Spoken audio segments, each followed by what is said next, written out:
أعوذ بالله من الشيطان الرجيم بسم الله الرحمن الرحيم الحمد لله رب العالمين وصلى الله على سيدنا محمد وآله الطاهرين. Okay, after a long break, inshallah we start continuing with the story of Musa and Khizr alayhim salam. We discussed the three incidents which happened while Musa alayhi salam was accompanying Khizr, and the three incidents was that they boarded on a boat or a ship, and Khizr in the middle of the way wrecked the ship, and Musa became so angry, asking, why did you do this? You wanted to drown the people who were on the ship. And then the second incident was that they met a boy, and without any reason, without any cause, Khizr alayhi salam killed that boy. And again, Musa was outraged and asked, why did you kill an innocent soul? The third incident was that they came to a city, and in that city there were people who were very miserly. They did not hospitalize them. They did not give them any hospitality, and they did not offer them any food despite them asking it. And despite that, when they were just going outside the city, there was a garden around which there was a wall, and the wall was on the verge of collapse, and Khizr asked Musa to prepare to destroy that wall and make another wall around it, which of course was very difficult, knowing that they were very hungry too. So again, Musa asked him, why did you not ask any wage or remuneration for doing this from the owner of the garden? Now, and at this point, of course, Musa alayhi salam was asked by Khizr that they have to depart. They have to part each other, and Musa should depart and go his way, and Khizr goes his own way. And then he said that now I will inform you about the causes of what I did. Now, I think we stopped here, and the explanations are now coming from Khizr alayhi salam. Amma safina, about the boats. فَكَانَتْ لِمَسَاكِينَ يَعْمَلُونَ فِي الْبَحْرِ. It belonged to poor people working in the sea. فَأَرَدْتُ أَنْ أَعِيبَهَا. I wanted to destroy or make it defective. وَكَانَ وَرَاءَهُمْ مَلِكٌ يَأْخُذُ كُلَّ سَفِينَةٍ غَصْبًا. And I did this because just beyond them there was a king which was usurping every ship because they wanted to go to war. So the reason was not what you thought. I did not want to wreck the ship to harm the people. I wanted to actually save the means of livelihood of these people, which was the ship. Now, of course, everything would change in the light of the new findings of Musa alayhi salam, why this happened. Amma al-ghulam, the boy, فَكَانَ أَبَوَاهُ مُؤْمِنَيْن. He had two faithful parents. Abawahu means his father and mother, of course, because we put them together, we say the two fathers, but it means the father and the mother. كَانَ أَبَوَاهُ مُؤْمِنَيْن فَخَشِينَا. We feared أَن يُرْهِقَهُمَا طُغْيَانًا وَكُفْرًا, that he would overwhelm them with rebellion and unfaith. Now, this may have two meanings. يُرْهِقَهُمَا, irhaq is to impose something on someone which is more than their capacity, more than they can bear. So they would do something which is beyond their capacity and lead them to kufr. This is one meaning. So they would become kuffar because this boy would do things that they cannot bear, that they cannot tolerate, And they were very good people, but because of the disbelief and rebellion of this boy, they may actually become kafir themselves. The other meaning is that due to his rebellion and kufr, he would put them under immense pressure and discomfort. They do not become disbelievers, but they would actually be immensely annoyed by this boy. But most of the Mufassirin have said the first meaning is the better meaning. It goes better with the sentence that the parents would become disbelievers themselves because of what he does, and because probably they ask God, why our son is like this? Why should we tolerate such a thing? And then they themselves would become kafir like the boy. We have one hadith in this regard from Imam al-Sadiq alayhi salam. In Ilal al-Sharaya, it says that alim Allah in baqiya kaffara abawah. If he remained, he would make his parents also kuffar. Waftutna bih wa dhalla bi izlalih. And they would be actually put into the fitna that he was, and they would go astray with the misguidance that he had. فأمرني الله بقتله وأراد بذلك نقلهم إلى محل كرامته في العاقبة. So Allah commanded me to kill him, and with that, of course, Allah wanted to take the parents to محل كرامته, which is paradise. And again, another hadith in Tafsir al-Ayyashi from Imam Sadiq alayhi salam, that he, Khizr, actually was fearful. He feared that if the boy would grow, he would call his parents to kufr, and they would respond positively. However, what he says that فَأَرَدْنَا أَن يُبْدِلَهُمَا رَبُّهُمَا خَيْرًا مِنْهُ زَكَاةً وَأَقْرَبَ رُحْمًا. We wanted, فَأَرَدْنَا. This change of pronoun is very interesting here. I will discuss that later. We decided, or we wanted, that their Lord would change him for them, someone who's more pure and more merciful towards them.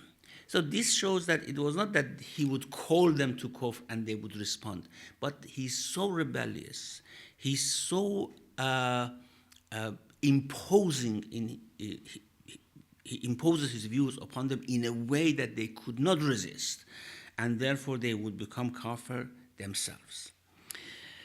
فَأَرَدْنَا أَن يُبْدِلَهُمَا رَبُّهُمَا. So because the boy was like that, we desired that their Lord would change them, would give them in exchange someone who's more pure and closer in mercy towards them. And in Al-Kahf and in Majma' al-Bayan, there is a report from Imam Sadiq alayhi salam who said Allah actually gave them in exchange a daughter from whom 70 prophets were born. Not, of course, 70 prophets immediately from her, but in line, in her descendants, there were 70 prophets. Or in other traditions, it only talks about a prophet was born from that girl, and a huge community were guided by that prophet. Okay, there are many questions here before we go to the next point. First of all, Khizr says that I was seeing that this boy would become, because he was actually a child, he was a boy. So at that time, nothing was apparent in his face or whatever he was doing. He saw the future, just like the ship. He saw the future, what was going to come later on. So he says that I saw what this will develop into, this boy. And he would develop into a rebellious, into an unfaithful person. And due to his rebellious and unfaithfulness, I saw that his parents were being dragged into kufr. Now, there are two questions here. Ches says that I wanted God to give them in exchange, so I wanted to somehow eliminate that boy, and God gives them someone else. Why didn't Ches ask God, or why didn't God do it this way, that instead of this boy becoming rebellious and becoming kafir, he would become a good boy? Instead of killing him and giving in exchange someone else, why God did not give the boy, or why did Khizr not ask God? Because he says, فَأَرَدْنَا, we desired. It means there was something in Khizr himself which urged God to do that. Without the wish or will or desire of Khizr, this wouldn't have happened, probably. I will discuss this later. But why not asking God, God, make this boy a good boy, instead of killing him, or instead of eliminating him and giving someone in exchange, make him a good boy? Why didn't he ask that? Now, the reason is that elimination or somehow taking one's life is easier than forcing someone to change into kafir or mu'min. Of course, death is something very natural, and death is something that all human beings would experience. However, forcing someone to believe or disbelieve is against the whole wisdom of creation of man. Therefore, you see, this is one of very good points here, that we can actually deduce that it was not possible for Khizr to make dua, or for Allah to force. Not, when I say not possible, it's against the philosophy of his creation to force someone to change. This boy should have his full freedom, the way he wants to develop into being good or being bad. However, it was possible. It was possible that Allah take the life of this boy sooner rather than later. And this shows that how important is this idea of free will. And it wouldn't somehow be affected by the dua of a prophet. For example, a prophet asks God, oh God, make this boy a good boy. It doesn't work like that. This dua would not work. We have instances that, for example, companions of A'imma alayhi salam asked A'imma to pray for their children to become good people, and Imam didn't. He said, this is not in our hands. This is not something that we can do. It is something that they should develop the way they should develop. However, yes, of course, it is in the hands of God to take the life of the child. That's something which is doable. Now, the same thing, okay, this boy would develop into a kafir and would become very rebellious. Why didn't God, instead of taking his life, didn't do something so that his parents were not affected or infected by his kufr? Again, because it's not possible. Not possible in the sense that this goes against the whole hikmah of creation of man. Man should be free to decide, and God would never intervene in that. Yes, of course, if we seek guidance, then Allah would support, would give guidance, and all these things. However, if we do not seek guidance, no one can do anything for us. Just like Shaitan. I mean, Shaitan was absolutely free in his choice to choose whether he wants to become good or become evil. And this is a very eye-opener, a very good eye-opener for us, that sometimes we think that our belief or disbelief is in hands of God. It's not. Not that God cannot do anything about it. God does not want to, because God wants us to develop freely. And sometimes, for example, we ask A'imma, we take our children to their shrine, ask them, do dua that this become a good, for example, child for me. Yes, they can make many different types of dua, but that would not take the free will of individuals to decide whether they want to become good or whether they want to become bad. Now, then this is, of course, something which may raise questions with regards to the next point. about the father of these orphans being good, and God wanted to reward the children because of the father. Now, how do we tally between the two? I will discuss that after mentioning the story. أما الجدار, about the wall. فكان لغلامين يتيمين في المدينة. It was for the two orphan boys in the city. وكان تحته كنز لهما. There was under it treasure belonging to them. And of course, with the experience they had from those mean people in the city, if the wall had collapsed, the treasure would have been exposed, and the people would have taken the treasure and would not have given to these orphans anything from that.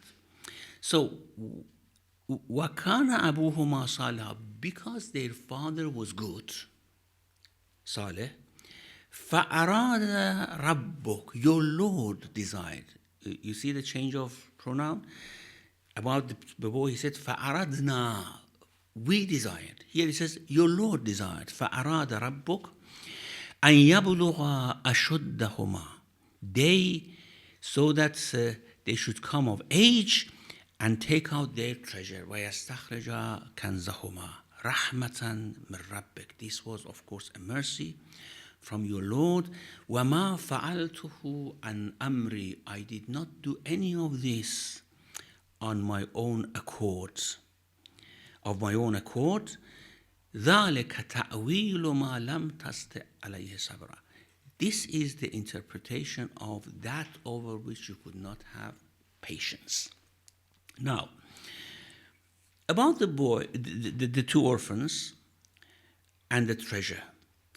God wanted them to take their treasure not because of themselves, but because He wanted to reward their father, because he was a good man.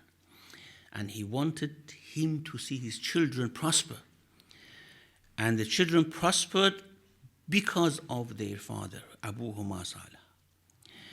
And here comes the question. If God could actually make these children prosper because of their father, why didn't He make the previous boy who was killed to prosper because of their parents? Now, the question is here, is a comfort in this world, is prospering in terms of wealth, in terms of comfort. That's possible, of course. God can reward someone because of someone else. If you ask someone to, for example, make a dua for you that God gives you some wealth or something good, it's possible. But if you ask someone to actually make a dua for you that Allah would take your free will so that you could not, for example, commit sin, that's not possible. This one, what is related to prosperity in this world, to comfort, to welfare, is possible. And Allah would reward because of people. Allah would not give guidance to people because of their parents. Everyone should find the way of guidance themselves. But Allah may, of course, give guidance to people in terms of sending them prophets because of their parents. You see, sending prophets would not take the free will of people. Prophet would call and people would respond. But individually saying, for example, this person responds positively to the Prophet, no, that would not be possible. About Banu Israel, Allah says that, for example,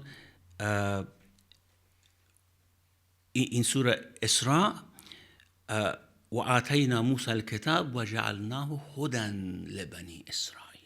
We gave Moses the book and we made it a guidance for Banu Israel. Why did we guide Banu Israel like that? Why?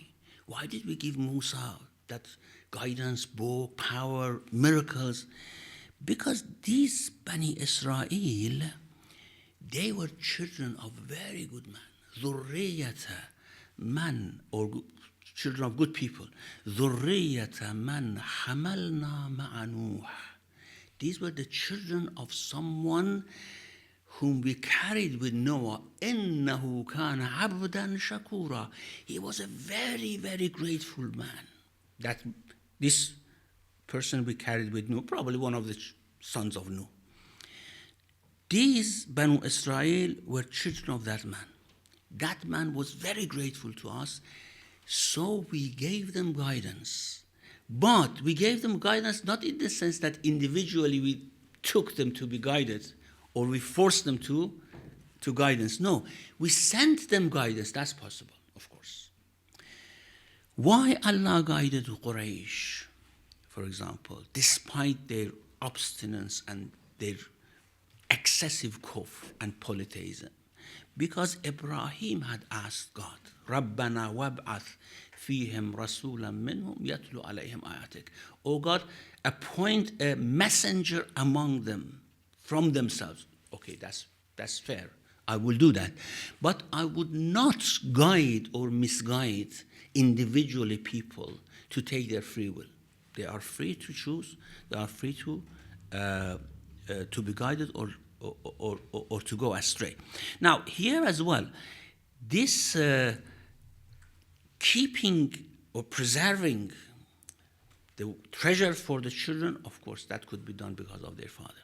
But whether these ghulamain, these two orphans, would become guided, would become mu'mineen or kuffar, that's not something that their father can have any influence. It's up to them. They have to decide. So this is a very important point that we actually deduce from these verses. Comfort, external guidance, yes, God can give to people because of their parents, because of their fathers, because of the dua of their fathers, like the dua of Ibrahim. Ibrahim made the dua and Allah guided the inhabitants of Mecca. For that reason, of course, there were many other philosophy behind that, but it's possible. But making people to believe or disbelieve, it is only due to their own free choice. So, وَكَانَ تَحْتَهُ كَنْزٌ لَهُمَا وَكَانَ أَبُوهُمَا صَالِحًا فَأَرَادَ رَبُّكَ أَنْ يَبْلُغَا أَشُدَّهُمَا وَيَسْتَخْرِجَا كَنْزَهُمَا رَحْمَةً مِّن رَبِّكَ. This was a mercy of your Lord. A mercy of your Lord on what? On all probably three cases. You see different manifestations of mercy. Mercy can sometimes manifest itself in an evil way, so to speak, isn't it? I mean, wrecking the ship is not a good thing. It's something which would, of course, depress those who were on the ship. Oh God, why this came to us? And they should be off work for several days, not being able to fish, on all those things. However, we see that it was mercy. It was mercy manifested in different form. Now, a more grotesque way of manifestation of that mercy was killing of that boy. We see that it was mercy. And we see that God wanted actually to have mercy upon the parents. However, that mercy appeared in a very, very grotesque way, in a gruesome way, so to speak. And in the third, of course, the manifestation of Rahmah was not bad. What was very hidden, no one actually realized after they coming out and seeing the wall was repaired. No one would realize why these mad people do this. I mean, we didn't give any order, we didn't give them any wage. Why these mad people did that? This manifestation of mercy, of course, was very hidden. However, again, it was mercy from your Lord. So we can say that whatever we see in this world are actually different manifestations of mercy of God in different forms that sometimes we cannot fathom the depth or the meaning of why God do these things. For example, an earthquake or a flood kills many people, destroys many things. Is this a manifestation of mercy? Now, here we realize that, yes, in the bigger picture, it may be a manifestation of mercy, but we cannot, of course, fathom that. Had not Khizr explained to Musa that what was the cause, what was the interpretation, in reality, what was the real interpretation of all these things, of course, Musa never could have realized. وَمَا فَعَلْتُهُ عَنْ أَمْرِي. I did not do these things of my own accord. It was all your God's command. ذَلِكَ تَأْوِيلُ مَا لَمْ تَسْتِعْ عَلَيْهِ صَبْرًا, meaning مَا لَمْ تَسْتَطِعْ عَلَيْهِ صَبْرًا. This is the interpretation of what you could not have patience, you could not maintain patience upon them.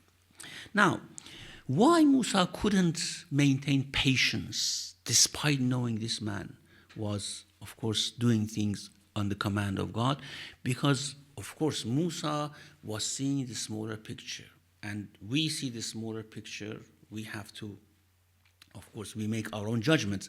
However, despite making our own judgments, the story is telling us that do not rush in judgment. Wait, have patience, as we discussed before. The whole philosophy behind these three incidents and this story is that have patience. You don't know the causes of things which happen, so have patience. And ta'wil is that we see, ta'wil is interpretation, isn't it? Now, ta'wil can be about a text, interpretation of a text. Ta'wil could be about an incident.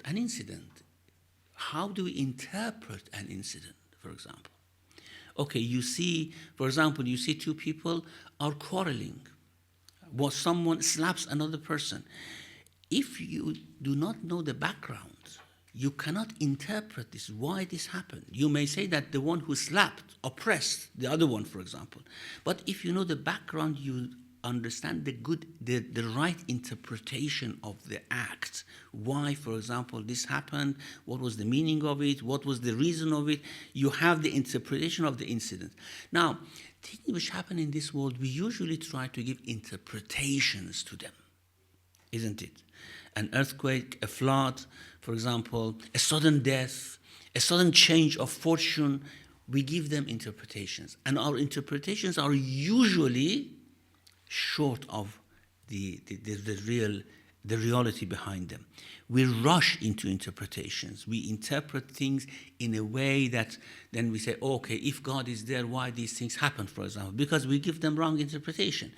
If we give things right interpretations, then everything falls in its place. So these are the interpretations of what you could not maintain patience over it. Okay. I think the wisdom behind the story is quite clear. The story is very, very deep, and different types of wisdom are somehow collected here, gathered together for us to get from this story. And sometimes I say, if we really want to know how the creation works and how God works in the creation, this story would suffice for us. These three incidents mentioned here, the whole story of Musa and Khidr, it is sufficient. We really can learn our lesson from what is mentioned here in a couple of pages of the Quran. Now, coming into the details of this story, about this treasure, Fakhruddin al-Razi mentions that اختلفوا في هذا الكنز. The exegetes have disagreement about what type of treasure was hidden for them. One group of exegetes, they say that إنه كان مالا. It was a wealth. And then he says this is, of course, the correct interpretation. A wealth was hidden for them under the wall, and he gives several reasons why, and it's very clear. I mean, if it was not gold or silver or wealth, people of that city wouldn't have cared about it. So it was a huge wealth which was important to be hidden. Now, some other exegetes say that no, it was knowledge, knowledge or wisdom which was hidden for these children to grow up and find out and read and learn from it. And reasons are, kana abuhuma salaha, the father was a righteous person. Righteous people do not hoard treasures, they say. righteous people would not actually leave treasures behind. They would spend it. And so this righteous man wouldn't have done that. Also in Surah Tawbah, those exegetes who say that it was not wealth, it was knowledge. In Surah Tawbah we have الَّذِينَ يَكْنِزُونَ الذَّهَبَ وَالْفِضَّةَ وَلَا يُنْفِقُونَهَا فِي سَبِيلِ اللَّهِ فَبَشِّرْهُم بِعَذَابٍ أَلِيمٍ. Those who treasure gold and silver and do not spend it in the way of God, give them the news of the painful punishment. Now that verse is not about everyone. I mean, people can treasure wealth for themselves if they give their zakat. That verse is about the religious priests of Banu Israel who collected wealth from people, charities, the religious tax. They collected it and they actually treasured it for themselves. They did not give it to the people, which was actually intended initially. I mean, for example, you pay khums, you pay zakat to someone, and instead of spending it the way it should be spent, those people take the khums and zakat for themselves. This is what the verse is talking about. الَّذِينَ يَكْنِزُونَ الذَّهَبَ وَالْفِضَّةَ وَلَا يُنْفِقُونَهَا فِي سَبِيلِ اللَّهِ. Otherwise, we know there is nothing wrong if you have gold and silver and you treasure them or you put them in a bank or whatever.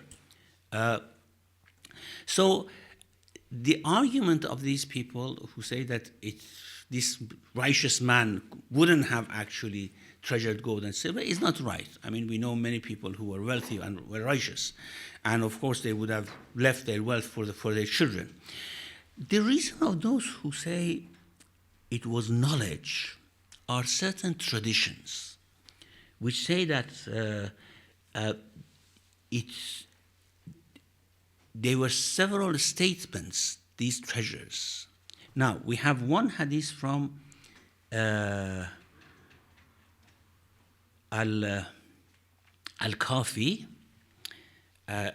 from Imam Sadiq alayhi salam, who was asked about this treasure. What was that? He says, it was not gold or silver. It was 4 sentences. La ilaha illa ana. Okay, that's the introduction. There is no God but me. Man ayqana bil maut lam yarhak sinno. Whoever is certain about death, he wouldn't smile or laugh in a way that his teeth would show. It means not laugh deeply, just smiles. It means none of us has actually certainty about death.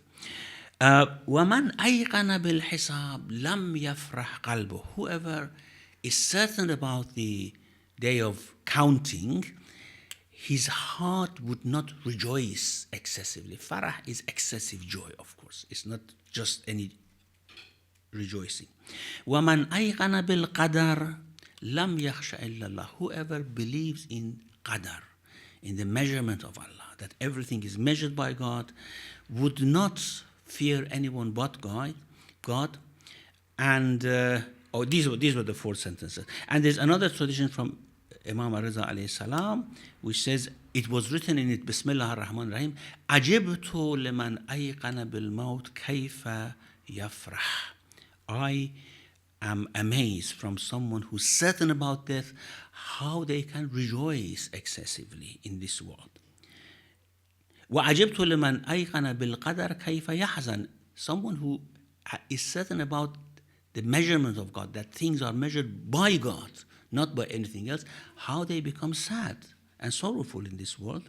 وَعَجِبْتُ لِمَنْ رَأَى الدُّنْيَا وَتَقَلُّبَهَا بِأَهْلَهَا كَيْفَ يَرْكَنُ إِلَيْهَا. I am amazed from someone who see how the world works, how the change of fortune, how quick it is in this world, how they actually rely on this world. وَيَنْبَغِي لِمَنْ أَغْلَى عَنِ اللَّهِ أَلَّا يَتَّهِمَ اللَّهِ فِي قَضَائِهِ وَلَا يَسْتَطِعَهُ فِي رِزْقِهِ. Someone who has knowledge of God should not accuse him of his decrees, just the way we had in this story.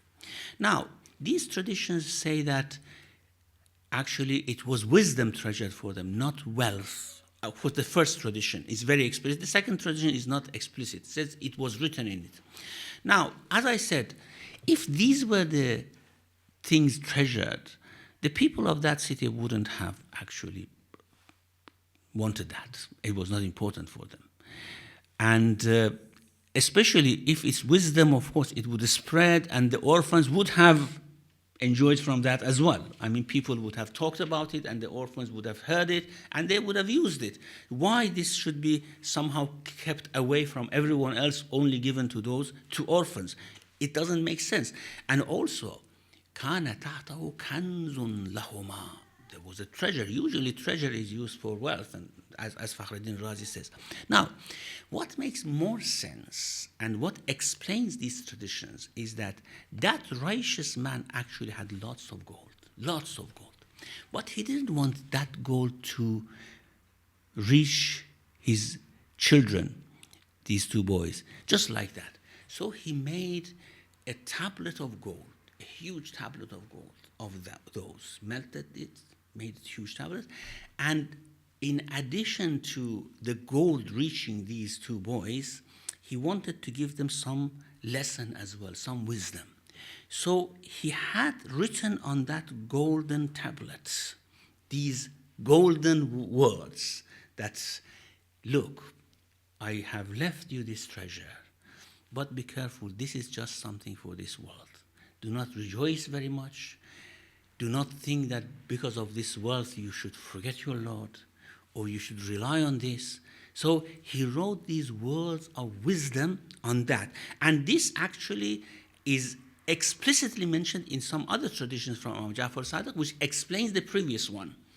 Now, in the previous hadith, Imam Sadiq says, أَمَا إِنَّهُ مَا كَانَ ذَهَبًا وَلَا فِضَّةً وَإِنَّمَا كَانَ أَرْبَعَ كَلِمَاتٍ. It was not gold or silver. It was four sentences.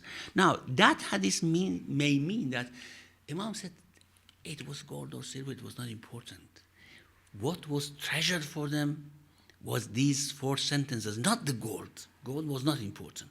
However, in this hadith explicitly he mentions that كَانَ ذَلِكَ الْكَنْزِ لَوْحًا مِنْ ذَهَبٍ. It was a tablet of gold. So it was a big slab of gold held for them, written فِيهِ مَكْتُوبٌ. It was written in that Bismillah, la ilaha illallah, Muhammadun Rasulullah. Now, this is very, very strange that this was written on that. Maybe this is an addition of the reporters. Anyhow, عجبت لمن يعلم أن الموت حق كيف يفرح. I'm amazed from someone who knows that death is a certainty, how they rejoice excessively. عجبت لمن يؤمن بالقدر كيف يحزن. I am amazed, someone who knows that everything is in the hands of God, how they become sorrowful. عجبت لمن يذكر النار كيف يضحك. Someone who's certain about hellfire, how they laugh. عجبت لمن يرى الدنيا وتصرف أهلها. The same thing, okay? So,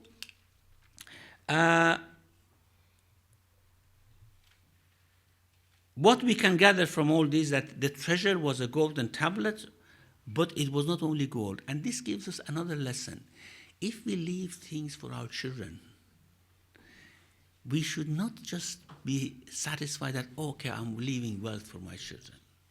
I'm somehow ensuring my children's life after myself. That's not enough. Let's give them, on top of that wealth, if we have anything to leave behind, on top of that, we give them some wisdom as well. Now, they are free to choose to follow that wisdom or not follow that wisdom, but it's very important that as we leave treasures or wealth for our children, we leave some wisdom for them as well. And apparently these orphans did not see this father, how he behaved, but one of the most important things that we can leave for our children is the way we behave, our attitude towards this world. If our attitude is too worldly, our children will learn from us. If our attitude is balanced between this world and the next world, then of course our children learn from us as well. Now, here, Fakhruddin Razi says that بَقِيَ فِي الْآيَةِ سُؤَالٌ. There is one other question left to be answered. Fakhruddin Razi his tafsir is very good because he brings all sorts of thought into a verse. And this sometimes, of course, his thoughts, we do not agree with it, but the way he looks at it, different aspects of the verse he looks at, is very interesting. Now, he says that, okay, in the first verse, Khizr said that the ship belonged to poor people. فَأَرَدْتُ أَنْ أَعِيبَهَا. I desired, I wanted to break it, and I broke it. In the second one, he says, فَأَرَدْنَا, we desired, أَن يُبْدَلَهُمَا رَبُّهُمَا, that their Lord, the Lord of the parents, would give them in exchange a better son. We desired that their Lord, of course, because in the first place he said, فَأَرَدْتُ أَنْ أَعِيبَهَا, I decided or I desired to wreck the ship, he could do it. But of course, if he kills the ghulam, if he kills the boy, he cannot give another one. God should give it, isn't it? So we desired that God give them. In the third place, it says, فَأَرَادَ, about the treasure. فَأَرَادَ رَبُّكَ أَنْ يَبْلُغَ أَشُدَّهُمَا. Your Lord desired that they would reach their maturity, come of age, وَيَسْتَخْرَجَ كَنْزَهُمَا. He says that, why is this pronouns change? In the first place, it says, I decided to wreck the ship. In the second place, it said, we decided that God gives them another child. And in the third place, it says that your Lord decided or desired for them to get the treasure. He says that what the explanation he gives, the question is very good, but explanation he gives is not very satisfactory. He says that because bringing a defect to the ship, wrecking the ship, is not an apparently good thing. And therefore, he doesn't want to attribute that to God. He says, I wanted to do it. That's out of respect for God. I wanted to wreck it. Of course, at the end, he says, وَمَا فَعَلْتُهُ عَنْ أَمْرِي. I didn't do that on my accord. But because it's a defect, he doesn't want to attribute it to God. And when he says the thing about murder of the boy, he says that we desired, indicating that it was not something that's coming out of my own wisdom. We, me, the angels, others, just like the kings when they speak, because killing is a very serious matter. So we decided, meaning that I am a wise person and I actually call myself we, and we decided to do that. And the third one, because it was a mercy on the two orphans, he attributes it to God. Now, this is not very satisfactory. Of course, all of these, at the end, he says, وَمَا فَعَلْتُهُ عَنْ أَمْرِي.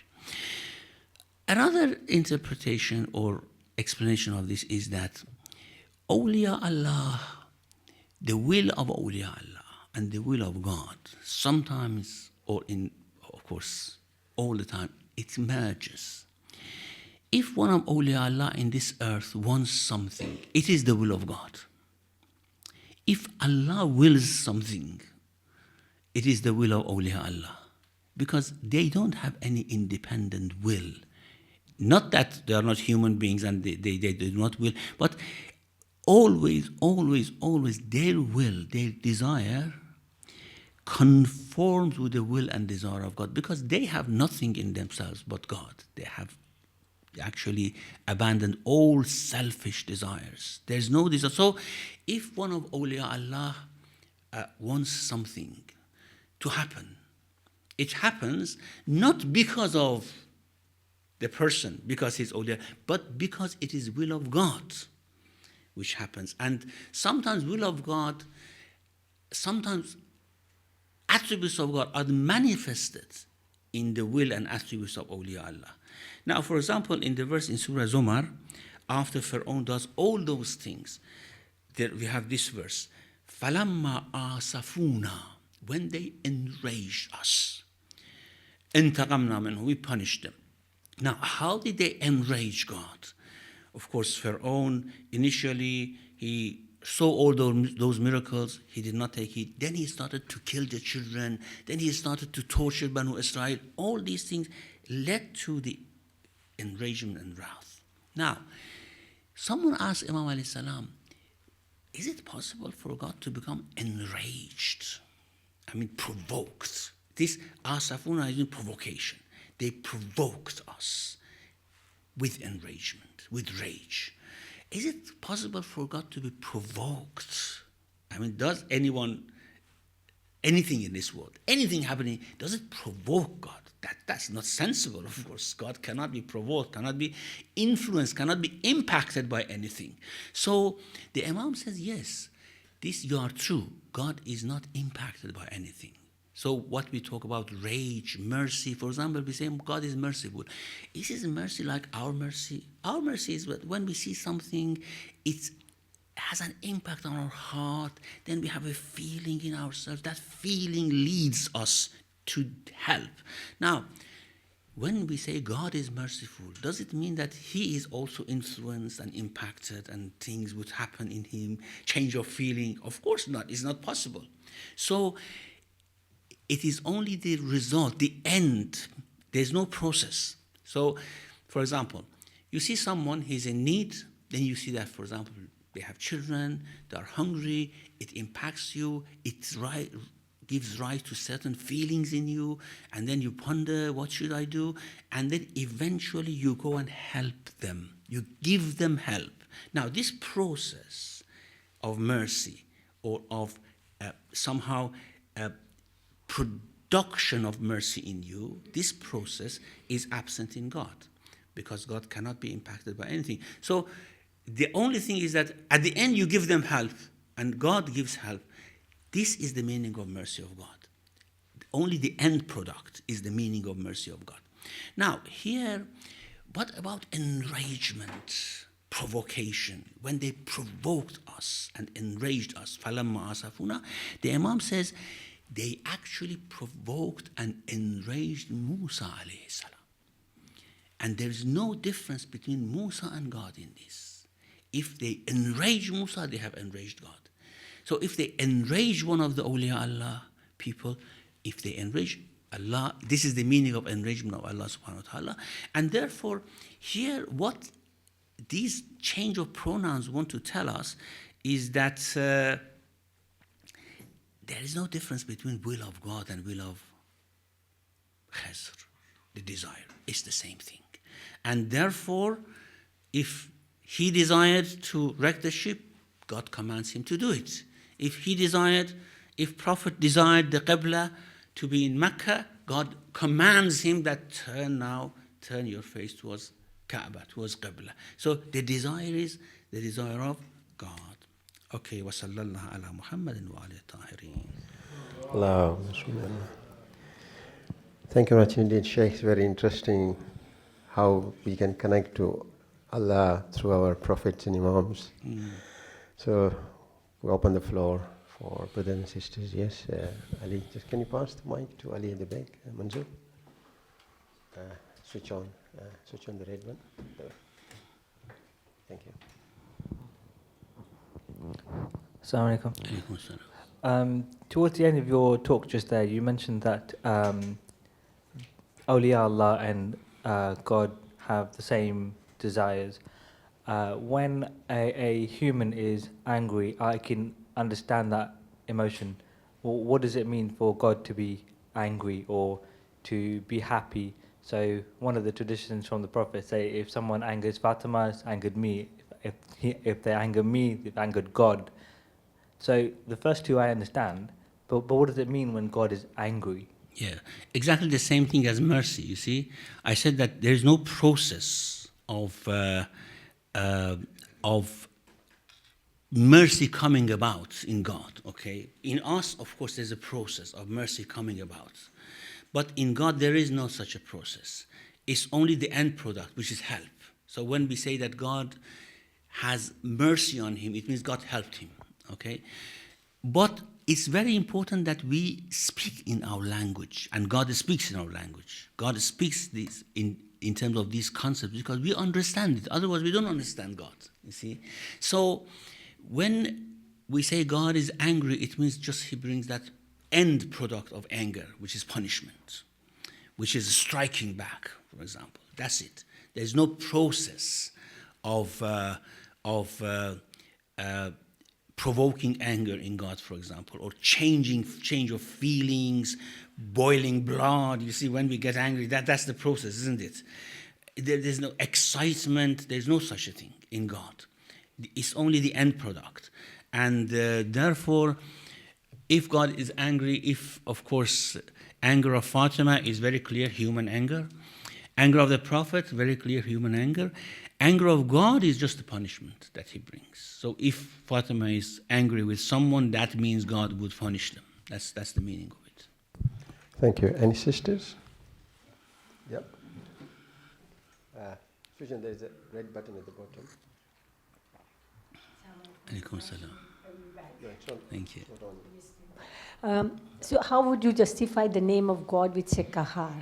If the God is not getting angry, but there's some of the qualities of Allah which qualifies his attribution. So how would you say that if God is not angry? Well, rationally, God cannot be, as I said, impacted upon by anything, especially by his creation. I mean, because it would mean that God is in need. If he's impacted upon by anything, it means that there is a need in him. So when you say he's Qahhar is someone who enforces his will. Whether anyone wants it or they don't want it. Qahhar is that. He enforces his will. Now, it doesn't mean that it gives him any feeling or anything like that. Now, the word of God, of course, we cannot understand. It's very difficult for us. And that's why it's always good to use these names of God, because we understand them, because it's like our attributes, isn't it? Oh God, have mercy upon me. I know what is the meaning of having mercy upon someone, because I have that feeling myself. But I don't know how that mercy works in God, you see?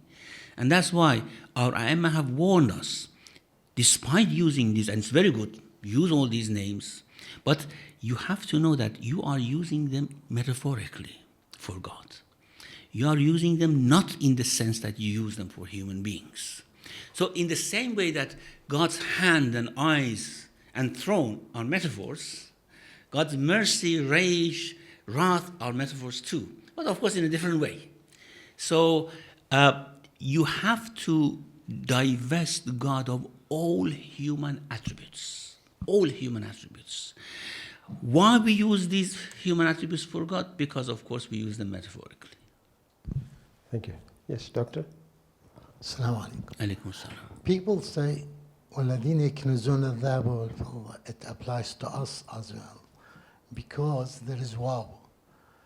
And wow, which means not only the ahbar and the rahman, it applies to us. That's why many of the rich Muslims, when they start to gather gold and silver and were attacked by Abu Dharr al-Ghifari, they tried to delete this wow, so that the ayah will apply only ahbar and rahman and not to apply to them. Yeah, I know the hadith is very, very famous. That's in front of Uthman, actually, when he justified the wealth gathered by companions, huge wealth of companions, that I think it was Abdul Rahman ibn Auf who had passed away, and they brought his gold, and it was actually like a wall of gold, creating a barrier between Uthman and the audience. And then there, Abu Dharr al-Ghifari said, the verses in Surah Tawbah, Ya ayyuha alladhina amanu inna kathiran min al-ahbar wal-ruhban. And then he said, وَالَّذِينَ يَكْنِزُونَ الذَّهَبَ وَالْفِضَّةَ. And then they said, no, this is about the ahbar of Banu Israel. And he said, no, it's وَالَّذِينَ. It's them and others. Now, well, this is a tradition. However, the point is, we know that if someone has gold and silver, and they give their zakat, it's zakat. It is not haram for them to keep it. And if something is not haram, why should punishment come? Apparently, what Abu Zar was objecting was that these gold and silver was coming from booties of war. And it was, I mean, you know that at the time of Uthman, the territories had expanded such a way that, I mean, they didn't know what to do with the wealth. It was just coming from everywhere, from Persia, from Egypt, from Syria, from all lands, gold and silver were coming. And they didn't know what to do with that, and they gave it to companions. Now, we know that at the time there were many poor people living without having even food. We know that immediately after Uthman, Amir al-Mu'minin came to power, and we know that how he was concerned about the poor people. And he said that I will take back all this money given to the companions, to some companions, because of their relations or such. I will take it back even if they have been given as mahr to their wives. I will take them back. Now, it means that the way this wealth was distributed was not lawful, was not correct. Had it been lawfully distributed, I mean, if it was distributed evenly and equally among everyone. We know, for example, one of the objections that Talha and Zubair made against Ali, peace be upon him, he said that you give us the same equal share as you give to our servants. You see, it was objectionable for them. How you do this? I mean, this wealth is coming, we should have more share. I mean, this sort of uneven distribution was created at the time of the second caliph. For example, companions received more than others, and then Arabs received more than others. Well, this was absolutely unfair. And Amir al-Mu'minin wanted to change all these, and that's why all these wars happened. I mean, some people say, look how Islam was prosperous at the time of the first three caliphs. Everything was peaceful, except, of course, the jihad. When Ali came to power, it was all war and destruction, killing, bloodshed. Well, of course, it was natural because Ali wanted to stand against all these inequalities which had been created over the years.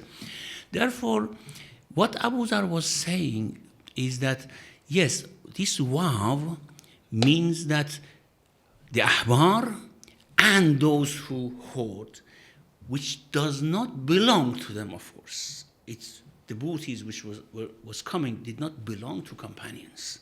So that Uthman just gave to companions without any measure. It belonged to everyone. It belonged to everyone living in the Muslim land. So what Abu Zar was saying that this is not specifically about the ahbar of Yahud. Anyone who takes money which belongs to people and does not give it to people would go under the same ruling. Thank you. Any sisters? No? Brothers? Yeah. Alaikum salam. Do we have any knowledge of who this group of people were, or who the person was, whose child was killed, or who the father of the orphan was? I mean, why No, did Allah no. give them? No, because we didn't even know where they traveled to, you know. Musa just traveled with Khizr, and no mention of details are made about them. And second question, I mean, why did Allah choose this method of killing that boy? I mean, like Isa's method of chopping the head. Why couldn't he select some other method? Well, chopping the head, I mentioned that he may have killed him in another way. We don't know. I mean, you mean, for example, by a disease or something like that? Well, he was going to teach Musa a lesson, isn't it? That, yes, of course, every day I'm doing that. Accidents, disease, kill children. You don't know the reason. You don't know the cause behind it. But this one wanted to be shown to Musa in a very stark manner that, yes, I kill children. Because if he didn't kill the child, it wouldn't have been so objectionable to Musa. Okay, the boy died in that way. God wanted to show him something, to teach him a lesson, of course. And third question, could the farm itself be the treasure? It says, كَانَ تَحْتَهُ كَنْزٌ لَهُمَا. Under the wall was, and it says, يَسْتَخْرَجَ كَنْزَهُمَا. We have some exegesis saying that the farm, يَسْتَخْرَجَ كَنْزَهُمَا, means that they take the blessings of the land, for example.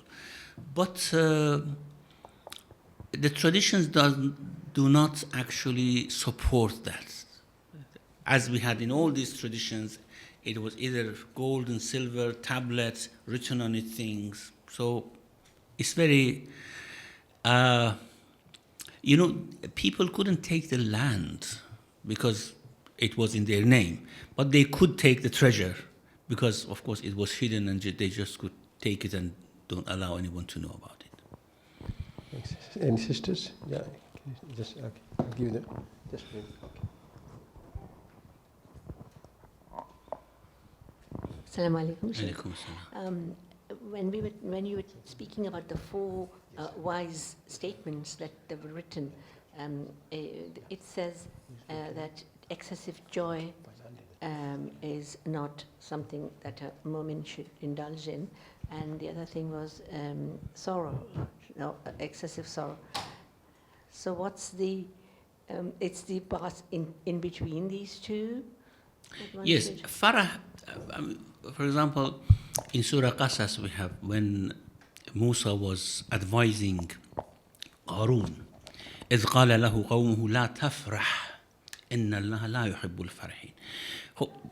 Qarun had huge wealth, okay, and he was over rejoicing for that, forgetting that this is transient, that this is going to end, and he has to use it in a way that it would give them a sort of eternal benefit rather than just using it in this world. So, إِنَّ اللَّهَ لَا يُحِبُّ الْفَرِحِينَ. God doesn't like those who rejoice excessively. Means that those whose reliance, that their all confidence is in the wealth of this world. And for that, if they have it, they rejoice. If they don't have it, they feel sorry, you see. So it says, don't be like that. Just rely on God. If He gives you, of course you become happy, but do not rejoice excessively because you know that this is transient. If you don't have it, you know that it is measurement of Allah subhanahu wa ta'ala. So why should you be unhappy? Because Allah is wise and merciful. Manjur? Alaikum salam.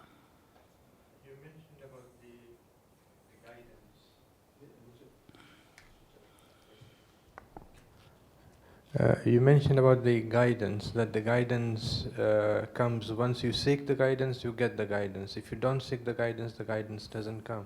Yes.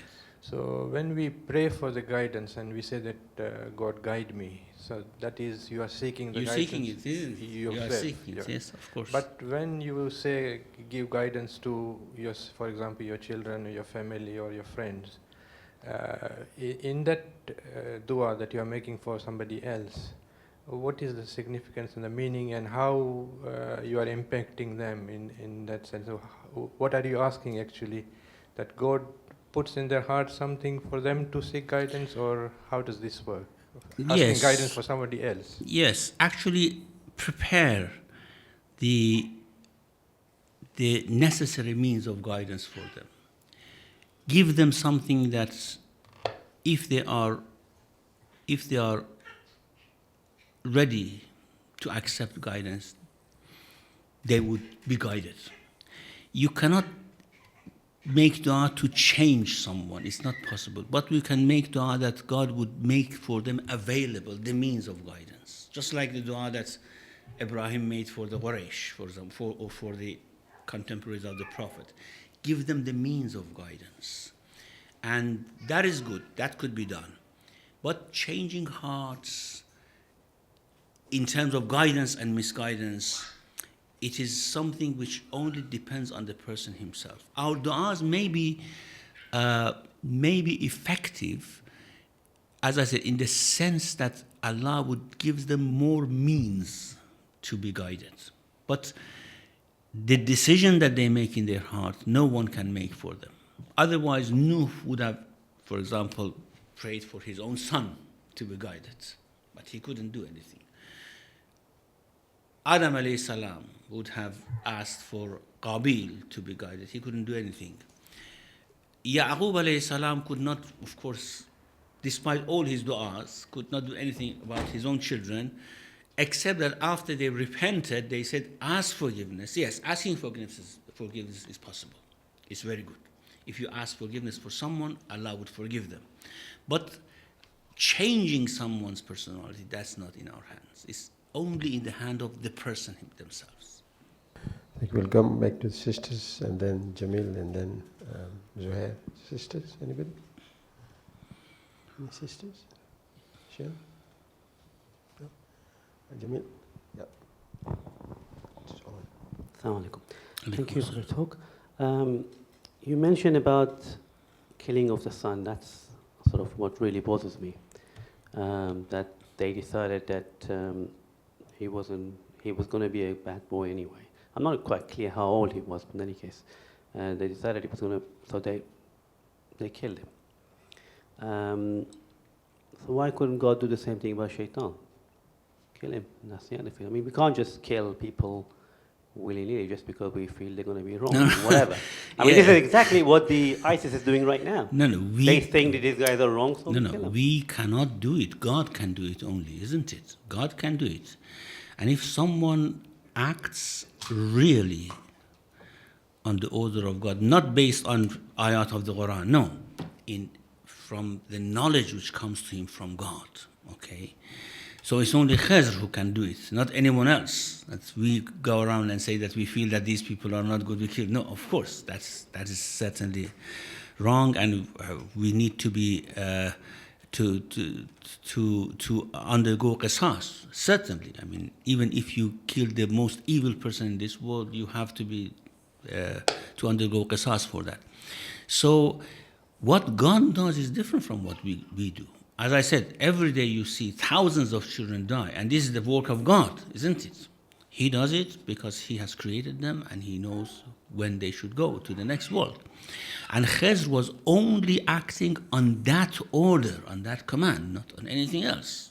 So it's not comparable with what ISIS or any other people in the name of God may do things. I mean, in the name of God, people were killed during the history, hundreds of thousands of millions of people, by Christians, by Muslims, by Jews. They were killed in the name of God, but that's not right, of course, that's not correct. Thank you. Sisters? Anybody? Can you just take the mic, please?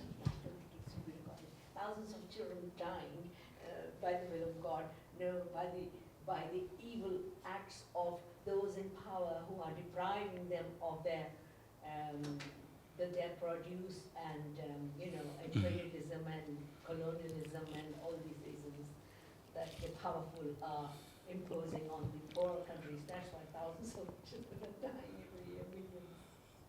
That's true, but the point is, if you go to a firm or a company and the employees are doing something wrong, you certainly question the manager, isn't it? And the manager of this world is God. You certainly ask the manager why these things happen, why you allow these things happen, isn't it? Especially if this manager says that I'm actually fully aware of whatever everyone is doing. And everyone do that due to my power that I have given them. So you may ask the manager why these things happen. I mean, the question is shifted to the one who is running this world. Yeah. Thank you. Is that? Assalamu alaikum. Alaikum assalam. What would a parent's duty be in this sense when it says, Ya ayyuhalladhina amanu qu anfusakum wa ahlikum naran? Is it just asking for guidance for them and asking for istighfar for their children, or is there a bit more than that? Well, above that, advice, good education, all these things, children are like raw material. Of course, we don't know how they develop, into what thing they develop.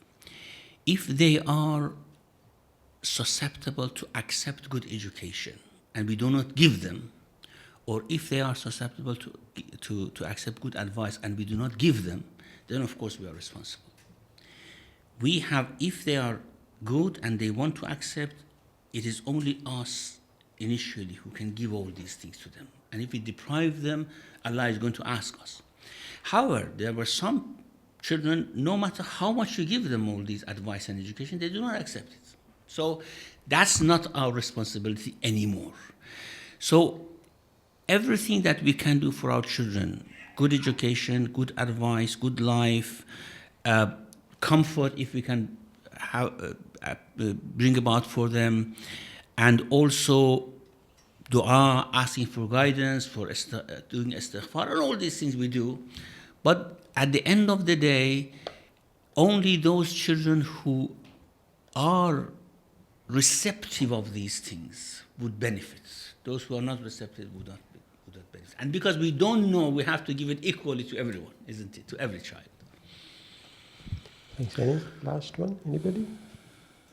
Yes. Sheikh, it seems that awliya Allah might have more knowledge or wisdom or foresight compared to the Prophet. Is it possible? Because here we see Khizr and Moses. Khizr had foresight and more wisdom. Different types of knowledge. You know, we have many different types of knowledge in this world. I mean, a prophet may have one sort of knowledge that another prophet would not have it.